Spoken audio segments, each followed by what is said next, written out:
Ladies and gentlemen, the time has arrived. Today, I'm going to be making my final 2025 NHL Mock Draft. Now, there's been quite a bit of movement since my post-combine mock draft. We started to learn a lot more about which teams are liking which players. We've had Bob McKenzie's final rankings come out, which gives us a good idea of which prospects could go where, as well as the Rangers giving up their top 15 pick and making the Penguins have back-to-back picks inside the first round. And there's going to be a lot of changes within the mock draft, not even just with different players, but also we're going from the top 32 picks to the top 50, going through a ton more teams and a ton more picks. So make sure you guys watch till the end as we go through every single pick in the top 50 today with all the reasonings and prospect analysis. And make sure that subscribe button if you're new for more hockey prospect content just like this throughout the 2025 draft process and beyond. Y'all already know, as soon as the 2025 draft is over, we're going to be putting out an early 2026 mock draft. That's just how we do it here. Now, I don't want to waste much time with the picks that we already know are going to happen. First off, we go into first overall in the New York Islanders. They will end up selecting Matthew Schaefer. For so many critical reasons, Schaefer looks like the top pairing defenseman of the future for the Islanders. In a lot of ways, with them shopping players like Romanov and Dobson,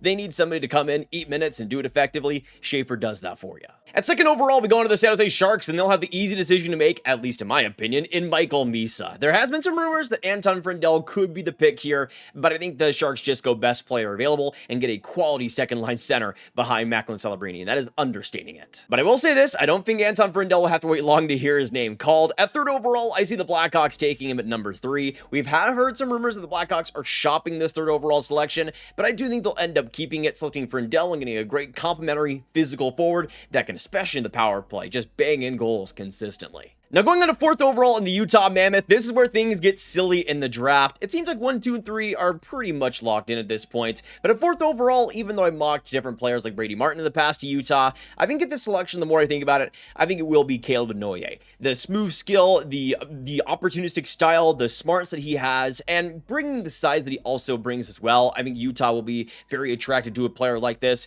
They might end up dropping down in the draft, maybe to 6th or 7th overall, and maybe that's a selection where they're willing to go for a Brady Martin.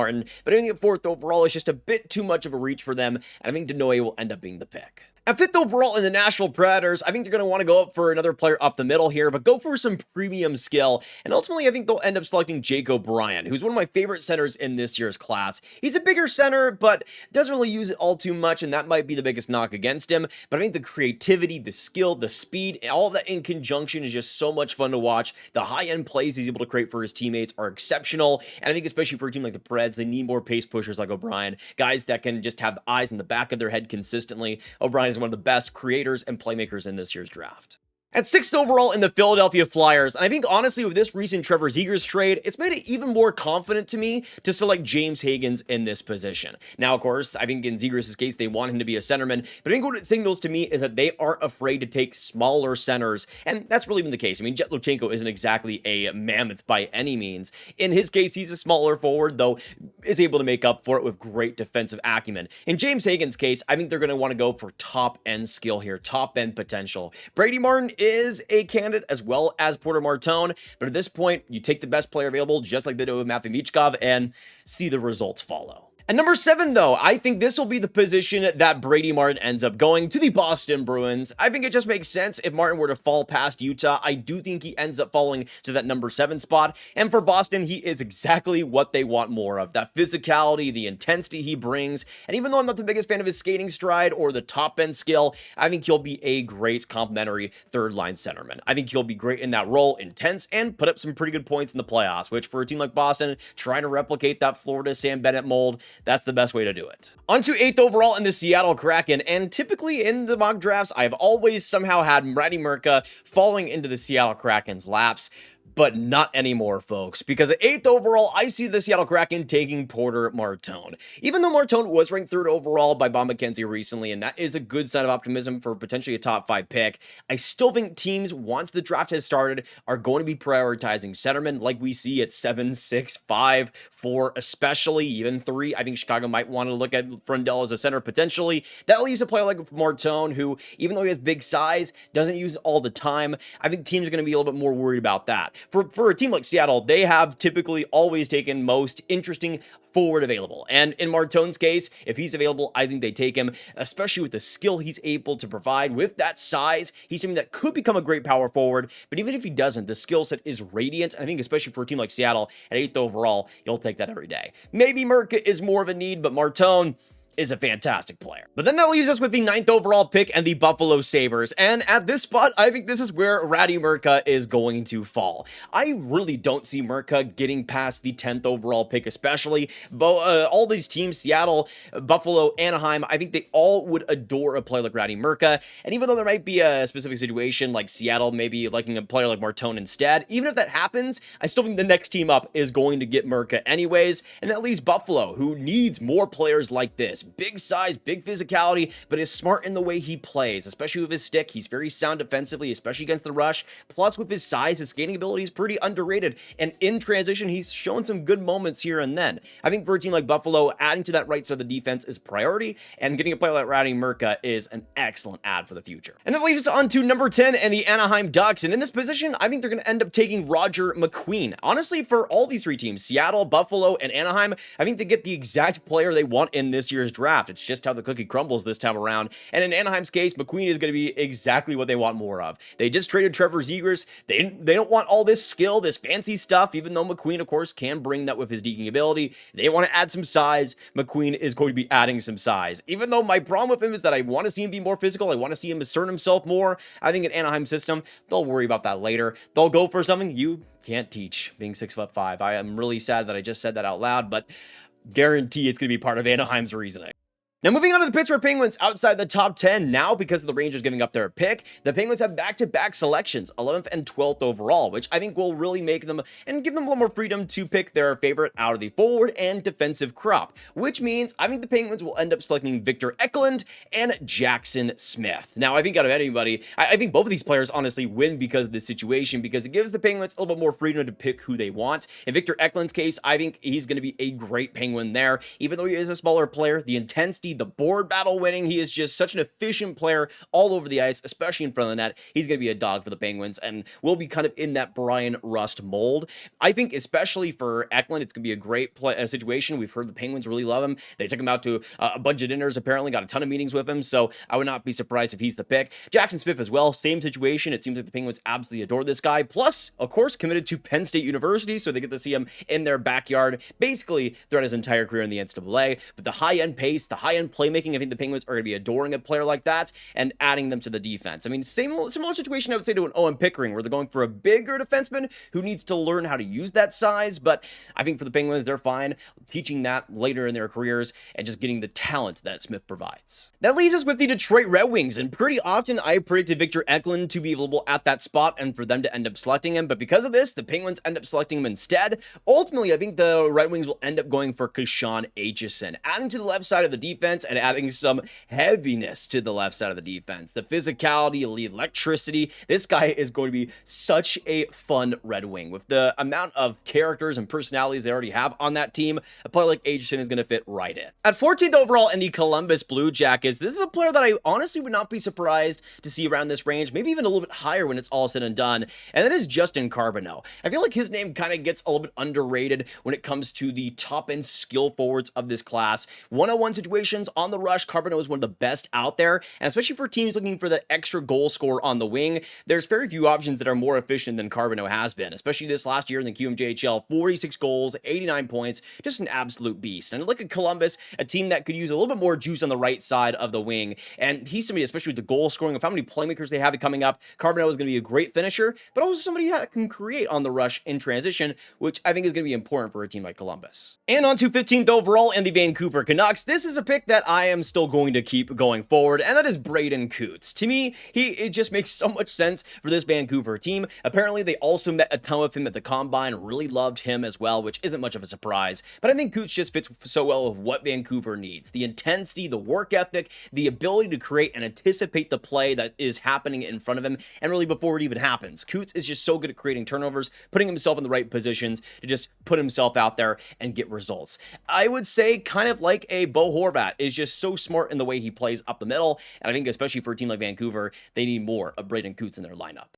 Now let's move on to the Montreal Canadiens and their back-to-back picks in this year's draft. Unfortunately for them, I think Justin Carbonneau would have been automatic for them at this first selection, but because he's drafted to Columbus, they have to look elsewhere, but I don't think they'll look too far. They'll go for Carter Bear out of the Everett Silvertips, who I think is going to be a great fit for this Habs team. If you're looking for just a dynamic third-line wing for the future, somebody that brings a ton of goal scoring, a ton of grit around the boards, Bear is just a perfect example of that. Kind of, again, similar to a Coots, more of a goal scorer, but just on the wing, I think Bear is just going to be super successful in the Habs system, and in the limited ice time he'll get, he'll make the most of it. And of course, with the Habs' second pick, I think no matter who they go at number 1 as a wing, they'll likely go for a defenseman, and I think it will be Logan Hensler. They love their Badgers, and I think Hensler's going to just be a solid, complementary second pair defenseman on that right side, somebody that skates well, and especially with the confidence growing over the course of the season, I think he's somebody that can move the puck a lot more efficiently than people have been letting on. He's somebody that I think is just going to very safe, dependable, but also skillful defenseman with his skating and how he presents himself out there. A good first pass out of the defensive zone as well.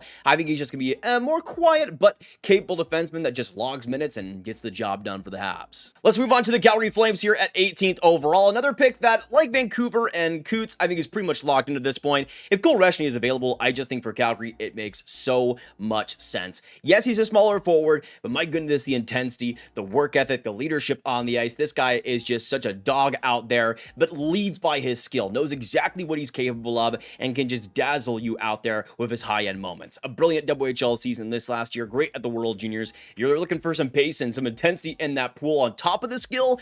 Calgary's going to be adding a good centerman here. Now let's move on to number 19 and the St. Louis Blues. This is one that I went back and forth on, but I do think they'll ultimately end up selecting a winger, and I think they'll end up going for Lyndon Lakovic. I think he will drop a little bit in this year's draft, just because, even though he brings some big size, he rarely uses it to his advantage. That is a major thing that I think will go against him in his case, especially in this year's draft. But my goodness, the stick handling, the creativity up the ice, how he's able to work off of defenders and make them look absolutely silly. Lakovic just has unbelievable high-end moments. I think especially for a team like St. Louis that could use a little more pop on the wing, Lakovic is exactly what the doctor ordered. Now going on to Columbus and the 20th overall position, they just selected Justin Carbonneau, a wing, on their first pick. Secondly, though, I think they'll go for a defenseman and go for Blake Fiddler. Now I think Logan Hensler would be the perfect fit for what Columbus needs and how many minutes they could give him going forward, but I think Blake Fiddler is just going to do just fine. I mean, even though he's a pretty similar defenseman, I would say, to a Charlie Elick, who they selected in last year's draft, I do think Fiddler has a little bit more potential in the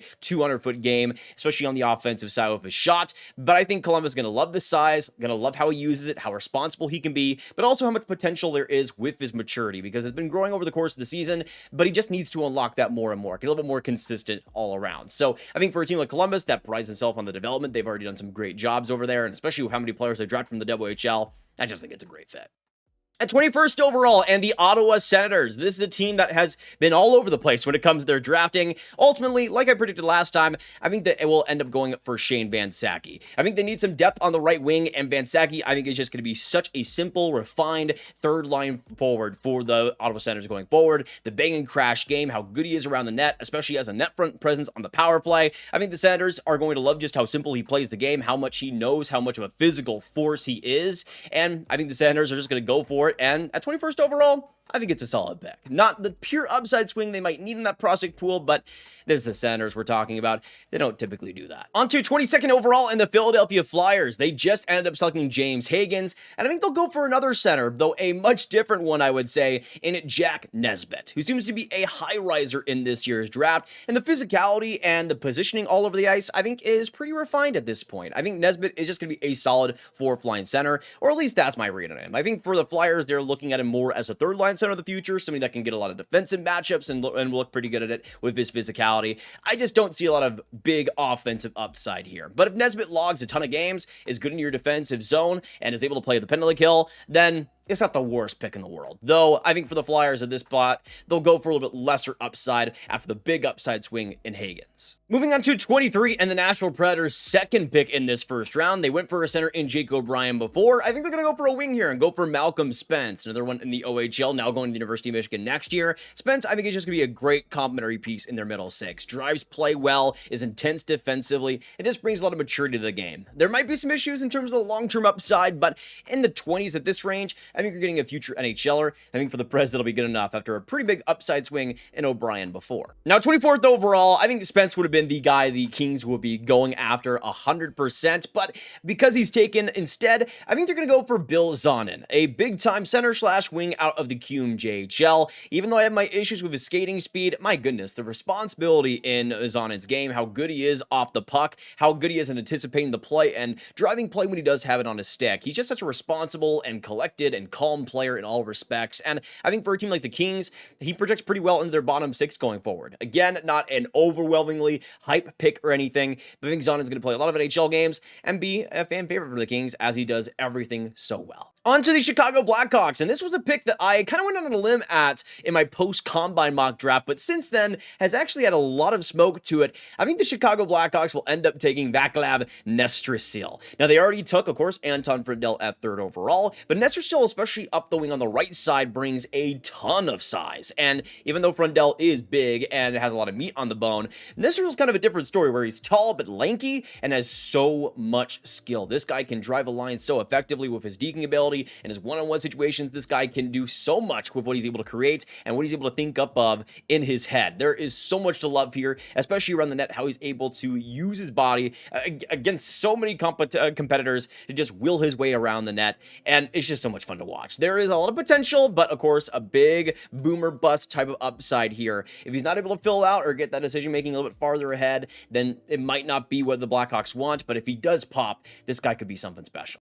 Now, at 26th overall, we go into the Nashville Predators yet again. They went for O'Brien, they went for Spence. This time, I think they're going to go on to the defensive side of things. And I think they will end up selecting Henry Brustevitz. Now, this is a sad one because I think he is the absolute perfect fit for the San Jose Sharks in their late first-round pick. But because of how weak this draft is after the top-end right D of players like Murka, Hensler, and Blake Fiddler, even a Cameron Reed, perhaps, I think we're going to see some right D really be reached upon. Now, Brustevitz, I still think is very solid, but more so in my 30s, 40 range in the draft ranking. But still, I think for a team like the Predators needing some more juice up the right side of the defense, they're going to look for a player like Brustevitz who has a pretty great shot, can be good in transition, has good anticipation to play, and the confidence is absolutely there. With how good he was in the Memorial Cup for the London Knights, playing huge minutes and doing pretty well with it, I think the Predators are going to like him quite a bit. I do want to see his defensive game a little bit more refined and using that physical game a lot more because he can lay out some pretty big hits. But for the Preds, I think you're going to look at the potential here and get a pretty interesting project. At 27th overall, we're going to go into the Washington Capitals, and I'm going to go for the same player I believe I mocked to them last time in Benjamin Kindle, who I just think for the Caps is something that will end up dropping a little bit in this draft, but they're going to go for some high-end potential here, man. I mean, in Kindle's case, there might be some concerns about the skating and how good it is for his size, but I absolutely adore the way Kindle plays, how creative he is in every single shift, and even though I want to see his physical game come a little bit further, I want to see him get a little bit more strong, especially, that's, I think, the biggest thing that could hold him back. When he's at his best, when he has just a little bit of space to work with, this guy is unbelievable, and I think the Caps are very willing to take that risk with a prospect pool that already has a ton of risky players that are starting to turn out pretty well. At number 28, we're going to go to another one that I mocked before in William Moore going to the Winnipeg Jets. I just think for the Jets, they need some more center depth up the middle, some more responsible center depth, and in Moore's case, I think he will round out as just a decent fourth liner. Nothing all too special, but he's able to feel a little bit more, get a little bit more confident that maybe there's something there. He has a decent shot to him as well, so he's not devoid of skill. I just want to see him apply it a lot more than he does. At number 30, we go on to the Carolina Hurricanes. They always like to make some big swings in the first round. I think they will do that yet again, going for Danil Prokhorov. Now, they did the same thing, a similar pick, I would say, to the Bradley Nadeau selection, where they went for somebody a little bit off the board who was a big-time goal scorer. Prokhorov absolutely is that. If you're looking for big time, my goodness. 6'6", 218 pounds, one of the most physical players of this draft, while also having some great goal-scoring instincts. That's really the bulk of his game to me, and that's kind of the reason why I'm not too high on him, because even though he does bring the big hits and has some big goals, there's not much more pace beyond that. But I think for a team like the Canes who want to get stronger this offseason, wants to get a lot bigger, Prokhorov could do the job once he's able to come over. At number 30, we go on to the San Jose Sharks. And even though I think their Brustevitz is taken away, which is sad because, of course, both him and Sammy Dickinson were line mates throughout the entire season for London, I think they will go for a different right defenseman. And honestly, I think go for a better one in Cam Reed of the Kitchener Rangers. Now, even though he is a left defenseman, I think in Reed's case, he just projects so well to the Sharks, especially if they could trade a player like Luca Cagnoni in the future. That opens up a lot of opportunity for a player like Reed. Still, the right side is a bit of a question mark. mark. But at this point, 30th overall, I think the Sharks are just going to go for best player available, especially on the defensive end. Reed just thinks the game so well, especially with his game in transition. He has quite a bit of speed to him on top of that. I think especially for how much the Sharks are building with their forward group, to get guys like Reed that can move the puck effectively is going to be vital, and Reed does a great job at it. At 31st overall, we're going to go to another one that's pretty predictable, I would say. On to the Philadelphia Flyers, who've already had a couple of picks. I think they're going to go for a goaltender this time around in Joshua Ravensburgen. If there's any goaltenders selected in the first round, it's going to be Ravensburgen. And even though I don't think really Nashville makes too much sense, they already have Saros. I don't think they would draft a goalie in the first round. Philly makes all the sense in the world. They do have a player like Björn Söderlund, who I think could be an NHL goaltender, but still has ways to go. Why not get yourself even more security or even more options to make it? Ravensburgen with that size, it's a big hallmark of his game. You could see how it turns out. Not where I would draft him, but it seems like an inevitability at this point. At 32, and the Calgary Flames. This is going to be an interesting one. They already drafted Cole Reshny in their first round selection. They're going to have a second one here from the Matthew Tkachuk trade. I think they'll end up selecting defenseman Sasha Boumediene. Now, I could see him going a little bit higher than this, but I think, again, there's going to be some players prioritized instead. I think Boumediene, with his skating ability and some of the skill he's able to present, there's times and flashes where he actually looks pretty good. I think there are times, though, where I want to see more quicker decisions, want to see the pace of play even more refined, but I think there's a good base to build on here, and especially for a Flames team that has a lot of projects coming up on the defense, Boumediene is another one just like that. Now, getting us started in the second round, this recording has taken so long that it's gone into the next day, but we're going to be getting into the first pick here in the second round and going to the San Jose Sharks, who I think will select Milton Gastreen at this spot. Now, they already went after Michael Misa, and of course, they went after a defenseman in Cameron Reed before. I think Gastreen makes a lot of sense, though, because of the versatility in his game. He can be a center, he can play a wing. I think in the Shark system, he's more likely to be a winger, which with how good his forward checking is, how good he uses his physical body, I think could be a pretty interesting fit. Plus the transition upside, how good he can be in one-on-one situations. There's a lot of skill to tap into here, and I think especially in the second round, it's great value. Once again, similarly to the Misa pick and the Cameron Reed pick, Sharks just going best player available, and eventually I think that'll work out pretty well for them. On to the 34th overall pick, and in Chicago's case, a big theme of this draft is trying to get stronger and bigger. They go after Anton Frindell, they go after Vaclav Nestersil with their late first rounder.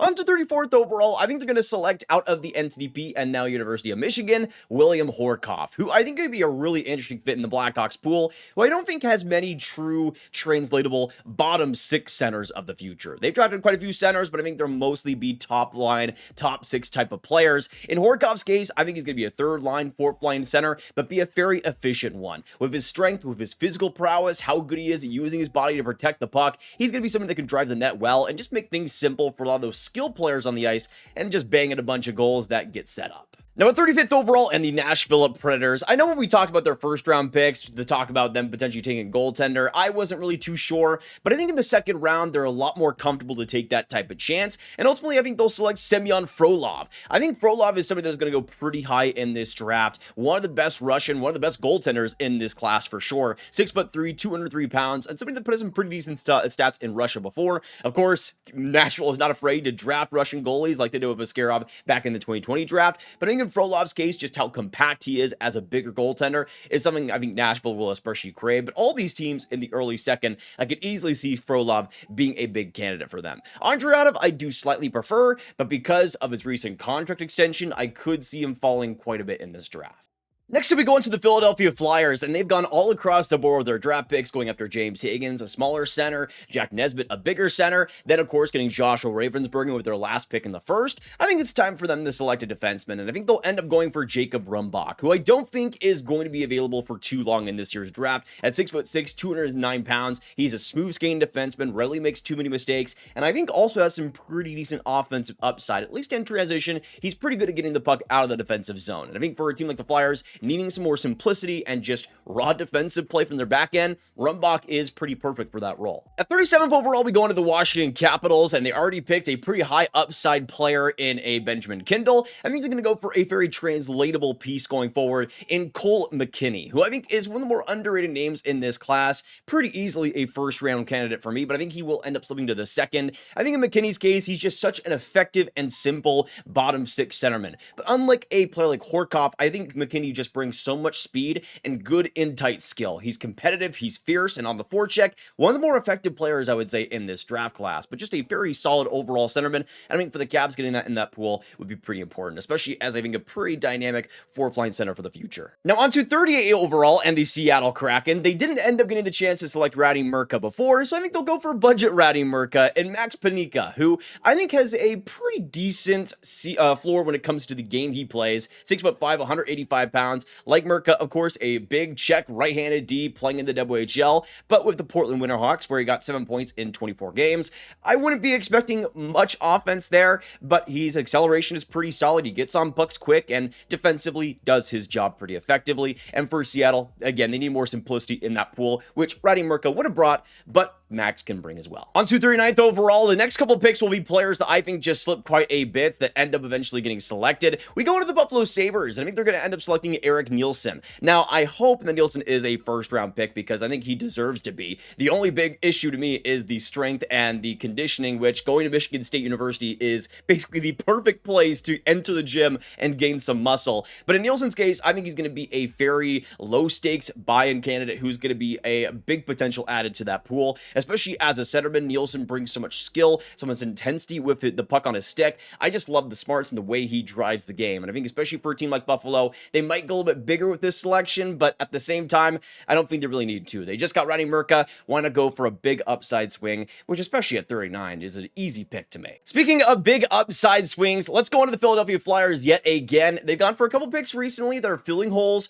but I think they're just going to go best player available at this position and go for Colin Potter, who I do expect to drop in this draft, even though he was around the 20s, the early 20s in Bob McKenzie's recent list. I just have a feeling that Potter is going to be a victim of the lack of eyes on him in the NCAA this year, especially him as a center. Some teams I think are going to be worried about him being very lanky, being very small as a C, and wondering what his future will be like. But I think Potter could play C, could play wing, be effective in both of those roles. He's so quick with his feet, so aggressive on the forecheck, especially without the puck. He's such a fast and intense player, and on top of that, the skill dynamic play is one of the best in this draft class. So to get that in a system like Philly, I think would be very important. Add some more pure offensive juice on top of some of the more projectable players they've already drafted in this class. Now we go into 41st overall and the Montreal Canadiens. They, of course, had their mid-first round picks, getting Hensler and also getting Carter Bear. But I think they're going to add to the wings yet again with this selection and go for Tomasz Politin, who brings some pretty big upside as a bigger Czech forward. He's somebody that I like a lot, though, with the goal scoring and how he puts himself out there on the ice, especially around the net. You see this last year in the U20, 13 goals, 20 points, 25 games. There's a lot still that I think is kind of untapped in Politin's game, so I think he's a pretty big project here, but something that I think could eventually become a second power play goal scoring type for the Habs. We move on to number 42 and the New York Islanders. They went for a big upside swing, getting Matthew Schaefer in the first round. I think they're going to go for another one in Mason West. Now, I could pretty easily see West being a late first rounder at the very most, and I think he could be around this range, though, when it's all said and done. But I think for the Islanders especially, this is the exact type of prospect they need to be adding more of. Big upside, also some big size. They need more size on the wing, especially, and Mason West does bring you that, but also brings intense skill, intense speed with the puck on his stick, and I absolutely adore how much potential there is with this guy. You, of course, have the other player who was a high school quarterback, contemplating hockey, contemplating football. That was Anders Lee, who actually turned out to be a pretty solid New York Islander. So I think West going in that same direction, learning from a player like Anders Lee as well, those two would be a match made in heaven. 43rd overall and the New York Rangers, of course, giving up their first round pick means that this is their first selection in this draft, and I do think they will go for a centerman. I think they're going to go for Matthew Guard. Now, I will say this, Guard, I think it's a pretty high floor, low upside type of pick, but I do think he eventually does play NHL games, most likely in a fourth line center role, but of course, big size, 6'4", 192 pounds, hits pretty well, and I think especially on the forecheck, it's very dialed, very calculated, and brings a lot of pressure that you want to see. He's a very simple player. I don't think you're going to be getting much offense out of him, but he can pot a few goals here and there. Got 19 goals in 66 games in the WHL this last year and looked decent at the U18s for Canada. So even though I don't think it's a high upside pick, eventually I think he will be a New York Ranger, which at this point I think is what they're looking for. On to the 44th overall pick and the Detroit Red Wings. This is another player that I could pretty easily see being a late first round pick, but again, I think is going to be drafted around this range just like Mason West. Let's go on to Alexander Surovsky, who I think would be very similar to the Dmitry Bolchinikov pick that the Red Wings made a few years back. But in Surovsky's case, you're looking at high upside play in this guy. So much speed, so much skill, especially up the rush. This guy can make so many fancy moves and make it look extremely easy. I like Zborowski quite a bit, though, when it comes to the potential and what he's able to bring, and I think he'll translate pretty well to the KHL level and eventually onto the NHL, even if there is some risk involved there. But a great season in the MHL, 50 points in 45 games. I think for the Red Wings at this stage, they want to go for some high upside. Zborowski gives them that especially. On to the 45th overall pick in the Anaheim Ducks. This is going to be a fascinating selection because I think in a lot of ways this player could go higher. He could go way lower than this, but this is where I'm going to have Simon Wing, who is going to be one of the most interesting players when it comes to where they get drafted in this year's class. You see 6'6", 209 pounds, and skates so incredibly well. The big question marks, though, are of course the rawness and how much he's actually going to be able to develop in the future. But you get a large runway with this player and somebody that I think a lot of teams will want to have because of that size and skating ability. But you see in the OHL this year, not the greatest numbers in the world, 2 points in 32 games, but I think there is potential still of Wing to become a depth defenseman in the NHL. I think that's what he is at his best, but there is still a really fascinating player to bring on here. Somebody that I think could be a pretty big defensive defenseman in the future, and if he does pan out, could turn out to be pretty good. And especially for a team like the Ducks that has so many draft picks, so many younger players, they can afford to take a long-term swing like this. On to 46th overall and the Utah Mammoth, let's go on to another bigger defenseman here in Carter Amico out of the NTDP. Now also 6'6", but 234 pounds, one of the biggest players in this year's draft. In Amico's case, it's quite unfortunate, I would say, because he missed a lot of this season due to injury at the start of the year. Was, I thought, starting out pretty decent. Not, of course, the biggest scorer in the world, but for the NTDP, I thought brought very good under-the-radar traits. He was super consistent in the defensive zone, always got the puck out efficiently, and just did his job right. I think for a team like Utah, you're looking at a potential 7th, 6th defenseman of the future. Nothing too fancy, but I think he'll play a lot of NHL games because of his physicality and just how smart he is with it. On to 47th overall and the Vancouver Canucks, their second pick in the draft, going for a center before. I think they're going to go for Jacob Ihs-Wozniak at this position. Another player I could see going higher, but in the Canucks case, I don't think they're going to let him drop. A big-time right wing with great goal-scoring instincts. I think it's somebody that they need more of in that pool, somebody that can really use his body well, can protect the puck, and drive the net effectively, especially on the power play. That's where Ihs-Wozniak really gets his production going. That's where he's really at his best. With that shot, with that deceptiveness, he can just be so effective. And especially in that Canucks pool, you already have a player like Jonathan Lekkerimäki as a big-time Swedish winging scorer. Ihs-Wozniak can do that on the right side and pretty effectively at that. Now on to 48th overall and the Philadelphia Flyers. Yet again, another pick inside the top 50. They are stacking them up. And I think at this spot, they're going to go for another high upside swing to bring in some more offense into the pool. And they're going to go for Riker Lee, somebody that grew a ton in terms of his height and also his game throughout the course of the season. As a Michigan State commit, he's somebody that has really grown on me over the second half of this year. You see in the USHL, fantastic numbers for a draft eligible. 68 points in 58 games. One of the best goal scorers in the league as well. Consistently getting in great positions to score. I think that's the big thing for the Flyers here. Even though he's not a huge player, and there are some times where I want to see a little bit more consistency defensively, when he is at his best, this guy can do so much for you, but play such a smart and, I think, projectable offensive game. I think he'll fit in pretty easily as just this great third-line scorer of the future, and getting that in the second round, I think is pretty good value for that. Now let's go on to the last couple of picks of the draft and go on to another Montreal Canadiens selection here. We've gone after a couple of picks already, but I think they're going to go for a bigger center for the future and go for Theo Stockselius. I mean, again, like we talked about with Anaheim and some other teams that made a ton of picks, Montreal's also in a position to take some swings, and Stockselius is definitely a swing. He's a younger player for this draft class, as a late July birth date, but 6'3", 196 pounds, and even though the rawness is there are some times where I want to see his skating come a little bit farther and a little bit faster. What he's able to do in the junior 20 this year, 22 goals, 51 points, what he was able to do with the U18s, looking also pretty good. I think the biggest value for Stockselius is going to be the goal scoring and how he puts himself out there, how he gets around the net, how he's able to will his way around opponents. That's what he's been able to do all season. But the big question will be, how much is he able to do that against pro players? I mean, adding some more muscle and even more quicker on his skates will be important, but if it does turn out, I think it could be a pretty decent part of that Habs bottom 6. Now on to the last pick of this mock draft at 50th overall with the New Jersey Devils. And to top us all off, let's go for some excitement, shall we? I think the Devils will end up selecting Ivan Ryabkin. And I will say this, I think there's a pretty big chance that Ryabkin slips a lot farther than this. I would not be surprised if he's a 3rd, 4th round pick potentially. But I think the Devils are one of those teams that just goes for best player available. And in Ryabkin's case, I would not be surprised if they love him. They, of course, have drafted a ton of Russians over the past few seasons. But in Ryabkin's case, he started out as a top 5 pick this year.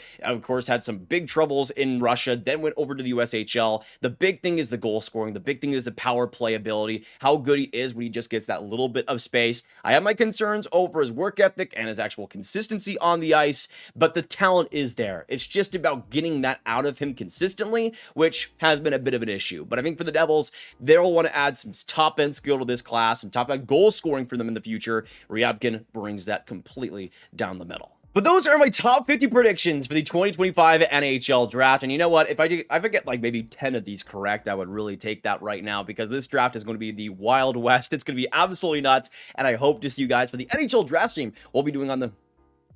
But those are my top 50 predictions for the 2025 NHL draft. You know what? If I get like 10% of these right, I will absolutely take that, because of how much this draft is going to be absolutely crazy. It's going to be the Wild West out there, and I cannot wait for it. But thank you guys so much for watching. If you guys want to watch more, you can click on this card up here for all my 2025 draft content right in one playlist with rankings, predictions, and all the other stuff right there. Of course, make sure you hit that like button, hit that subscribe button, and the notification bell if you haven't already for more content just like this. And comment down below your thoughts on my predictions. What did you guys agree? What did you guys disagree with? And what is your top 50 if you want to lay them out happen? What does your top 5 look like if you want to go for a little bit less players? Let me know your thoughts down below. And of course, I'll see you guys in the next one. I hope you have a fantastic hockey day, and goodbye.